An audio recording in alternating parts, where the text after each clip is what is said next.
Bathroom की दीवार से निकली नोटों की गड्डियां, उठा सवाल तो एक्ट्रेस ने कहा वेश्यावृत्ति करके कमाए हैं जिसकी वजह से तबाह हुआ करियर। बताएंगे पूरी खबर विस्तार से, लेकिन उससे पहले आप सभी से एक छोटी सी गुजारिश है कि आप हमारे वीडियो को लाइक कीजिए, शेयर कीजिए और अगर आपने अभी तक हमारा चैनल सब्सक्राइब नहीं करा तो चैनल को सब्सक्राइब कीजिए, साथ ही लगे बेल आइकन को भी दबा लीजिए। तो चलिए दोस्तों, जानते हैं क्या है पूरा मामला और किसके बारे में यहाँ बात हो रही है। दरअसल बॉलीवुड की वेटरन एक्ट्रेस माला सिन्हा काफी समय से फिल्मों से दूर हैं। आलम ये है कि वो लाइमलाइट से भी दूर हैं, लेकिन जब उनके नाम के चर्चे होते हैं तो उनसे जुड़े वो विवाद जरूर सामने आ जाते हैं। आपकी नजरों ने समझा प्यार के काबिल मुझे और धीरे धीरे चल चांद गगन में गाने में अपनी मोहक मुस्कान से लोगों को दीवाना बना देने वाली माला सिन्हा ने 40 सालों तक बॉलीवुड पर राज किया। इन सालों में उन्होंने एक से बढ़कर एक फिल्में दी। कहा जाता है कि 60 से 80 के दशक तक उनका नाम हाईएस्ट पेड एक्ट्रेस लिस्ट में शामिल था। उनकी एक्टिंग देख जहां दर्शक खुश हो जाया करते थे, तो वहीं उनकी खूबसूरती देख हर कोई उन पर अपना दिल हार जाया करता था। उनके उलट वह अपनी रियल लाइफ में बॉलीवुड की सबसे कंजूस एक्ट्रेस मानी जाती थी। ऐसा बताया जाता है कि उनकी कंजूसी का आलम ये था कि उनके घर पर इनकम टैक्स का छापा तक पड़ गया था। इस दौरान माला ने अपने पैसे बचाने के लिए मीडिया और कोर्ट के सामने कुछ ऐसा कह दिया था जिसे सुनकर हर कोई हैरान रह गया था। दरअसल ये वाकया 1978 का है, जब माला सिन्हा कामयाबी के चरम पर थी। इसी दौरान उनकी लाइफ में एक ऐसा वक्त आया जिसने उनका सुख चैन सब हिला कर रख दिया था।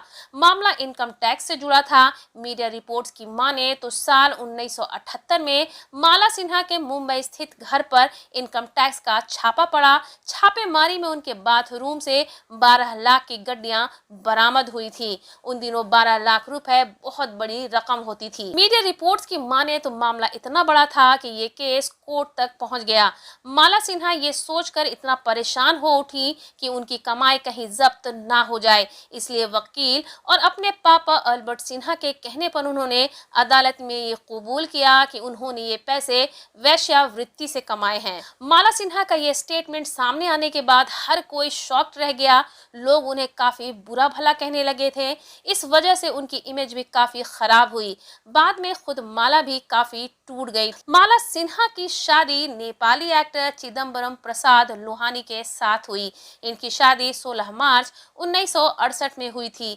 हम आपको बता दें कि माला के लिए यूं तो कईयों का दिल धड़कता था, लेकिन माला का दिल हमेशा एक ही शख्स के लिए धड़का, वो भी उनके पति के लिए। दोनों की प्रेम कहानी भी नेपाल में शुरू हुई। इसके साथ ही उनकी शादी बॉलीवुड की सबसे यादगार शादियों में से एक रही है। इस शादी की खास बात ये थी कि एक ही शख्स से एक बार नहीं बल्कि 3 बार शादी माला सिन्हा ने रचाई थी। इसकी वजह माला की शादी में निभाई गई रस्में थी। बहुत कम लोगों को ये पता है कि नेपाल की रहने वाली माला सिन्हा ईसाई थी, इसलिए उनके पिता की दिली इच्छा थी कि उनकी बेटी की शादी चर्च में हो। तब माला ने अपने पिता की इच्छा पूरी करने के लिए मुंबई के एक गिरजाघर में शादी की। इस शादी से पहले माला चिदम्बरम संग कोर्ट मैरिज कर चुकी थी।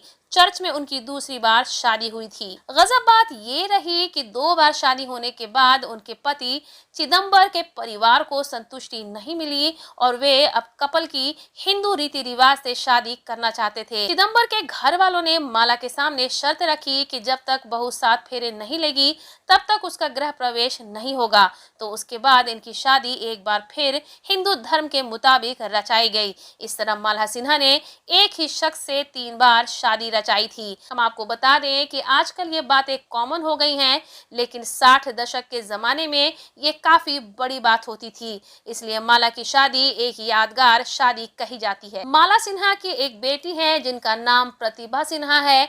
मां की तरह प्रतिभा ने भी फिल्मों में अपनी किस्मत आजमाई, हालांकि वह असफल रही। प्रतिभा ने भी बॉलीवुड की फिल्मों में काम किया और बाद में गुमनामी के अंधेरे में खो गई।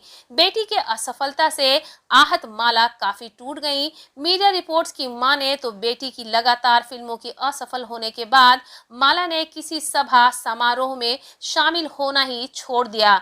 वो अब लाइमलाइट से कोसों दूर रहना पसंद करती हैं।